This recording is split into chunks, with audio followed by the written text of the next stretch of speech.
After 5 months of back and forth at the negotiating table, Congress has still yet to create any new border laws.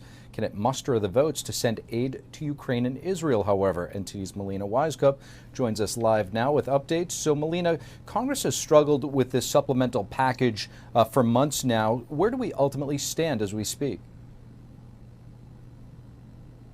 Well, Steve, like you mentioned, that long-awaited border deal is now officially dead after a failed vote in the Senate today. That vote was not entirely along party lines. There were 4 Republicans who voted for it, while 5 Democrats voted against it in opposition to the Israel aid. Now where we are is that Senate Leader Chuck Schumer is trying to push forward a standalone foreign aid package that would address funding for Ukraine, Israel, and Taiwan. But look, Steve, even if this deal does emerge from the Democrat-controlled Senate, its fate is questionable in the House. We know House Speaker Mike Johnson just yesterday tried to push forward a Israel aid-only package that failed. Now he's going to try a second attempt to push that very same Israel aid package. As for where the Speaker stands on Ukraine aid, he says he has not abandoned that issue, but there's still questions that he wants answered from the White House with regards to what is America's strategy in aiding Ukraine to fight this war. Now, as for that border deal that failed, well, those Senate negotiators are livid, pointing to the politics at hand on the issue. Here's what those lead negotiators had to say after today's vote. I'm legitimately surprised at where we are at this moment because as Republicans, we've done lots of press conferences at the border. Don't come to Arizona. Take your political theater to Texas. Now that border deal is dead, Steve, House Republicans will likely be pushing the message strongly that they are unwilling to even consider Ukraine aid if President Biden does not make use of his executive authority to secure the border. Steve? Certainly a lot of contention there at the Capitol. I'm sure you're happy you're not there right now. But let's talk about the aftermath of Republicans' failed attempt to impeach DHS Secretary Alejandro Mayorkas. You're there right now at the Democrat Issues Retreat this week. What are they saying about this, and how have Republicans responded? Well, Democrats, no question about it, they're going to use this issue to campaign. That's one of the very first points that they made at this Democrat retreat, where they're laying out their messaging strategy for this election season. Meanwhile, Republicans are undeterred on the issue. House Speaker Mike Johnson today saying they're going to try for a second round of voting to impeach Mayorkas. Here's what the leaders from both parties had to say following that failed Mayorkas impeachment last night. House Democrats will continue to defend our democracy. House Republicans continue to choose dysfunction. You're seeing the messy sausage making, the process of democracy play out. Mayorkas needs to be held accountable. The Biden administration needs to be held accountable. And we will pass those articles of impeachment. We'll do it on the next round. Now, as for that second attempt from House Republicans, they're going to wait until Majority Leader Steve Scalise is back from his health leave so that he can vote. If he is back and all the votes stay the same, they can still pass this with those 3 Republican defectors. But there is a curveball here, Steve. That is that special election in New York on Tuesday to replace former Congressman George Santos. If a Democrat is able to flip that seat, then Republicans still will not be able to impeach Mayorkas with these 3 defecting votes. Steve? NTD's congressional correspondent Melina Wisecup with that live report. Thank you, Melina. Secretary of State Antony Blinken is in Israel today in hopes of bringing the war in Gaza to a close. This after Israeli Prime Minister Benjamin Netanyahu turned down a ceasefire proposal from Hamas terrorists. Here's Blinken earlier vowing for more humanitarian aid into the Gaza Strip. The overwhelming majority of people in Gaza had nothing to do with the attacks of October 7th. The families in Gaza whose survival depends on deliveries of aid from Israel are just like our families. Blinken said the U.S. has pressed Israel to maximize humanitarian protection for the people of Gaza. He added that the death toll in the area remains too high.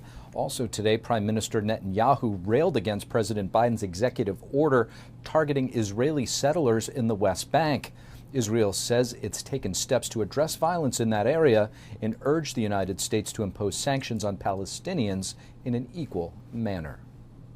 The border bill is dead, and funding for Israel has no clear path as the U.S. is engaged in airstrikes in the Middle East. Joining us now to discuss is Oklahoma Congressman Kevin Hern. Congressman Kevin Hern, thank you so much for joining. It's great to be with you. Congressman, the way the impeachment vote went down last night turned into a bit of a situation more like catnip for some of the other news networks, if you will. Were you surprised, and do you believe Mayorkas will ultimately be impeached? I do. I do believe he'll be ultimately impeached as soon as we get our majority back to where it needs to be in full force with Majority Leader Scalise and a couple of the special elections back. I think what we saw was the message that there is a real problem with Mayorkas, with all the evidence that came forward, that he has got a real problem on his hands, and either he is willfully violating the law or he is actually carrying out the orders of the President of the United States. Either way, he is not doing his job in defending this nation from the onslaught of illegal immigrants at the southern border. Congressman, lost in the shadows a bit in the drama was a standalone Israel package that was also not passed. Some Democrats saying that this would equate to a win for Vladimir Putin. What do you say to that? Well, I would say we're playing politics with funding of our closest ally in the world. When you see what's happening right now with Iran doing everything it can to completely wipe Israel off the face of the earth, and in shouting death to Israel, death to Americans, we know that we have a responsibility to protect our closest allies. And clearly, what you're seeing with over 160 Democrats siding with the likes of Rashida Tlaib and her anti-Semitic rant on the House floor and back in her home district, we have a real problem on our hands if we can't fund our closest ally. And to have the president come out and signal he was going to veto it, he's in lockstep with them as well. And so, during an election year, I think what you're seeing right now is the President of the United States worried about his relationship with Iran and the price of a gallon of gas. And it's really sad. We have a responsibility. Congressman, Speaker Johnson yesterday meeting with his Israeli counterpart. Have you heard how that meeting went, and what, if anything, do you expect to come of this meeting? Well, I think what he's trying to reassure the Knesset and others is that we're here to support. We're going to do everything. The Republican Party is here to take care of our relationships with Israel, to support our brothers in arms. Right now, as you know, media around the world are, showing hard pictures of war. We all know war is terrible. It's an atrocity to see what Hamas did, unprovoked, to come out and kill 1,200 Jewish people.